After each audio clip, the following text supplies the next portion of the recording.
அன்பு சகோதர சகோதரிகளே, இன்று நம் தாயாம் திரு அவை புனித செசிலியா அவருடைய விழாவை சிறப்பித்து கொண்டிருக்கிறது. மறைசாட்சியாக இருந்து இந்த மண்ணுலகில் அவர் பல இசைகள் மூலம் இசைக்குழுவினருக்கும் பாடற் குழுவினருக்கும் பாதுகாவலியாக இன்றும் இருந்து கொண்டிருக்கிறார்.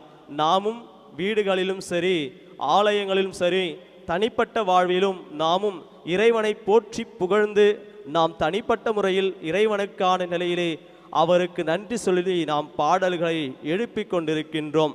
பிறப்பு என்ற நிலையிலே இந்த பிறப்புக்கான ஒவ்வொரு இசையுமே நாம் இந்த உலகில் கேட்டுக்கொண்டிருக்கின்றோம் என்றால் அந்த இசை இறைவன் கொடுத்தது. அந்த இசை இறைவனுக்கு நாம் அர்ப்பணிக்கக்கூடியவராக இருக்க வேண்டும். அந்த நிலையில் புனித செசிலியாவும் இறைவனுக்கு அர்ப்பணிக்கக்கூடியவராக இருந்தார்.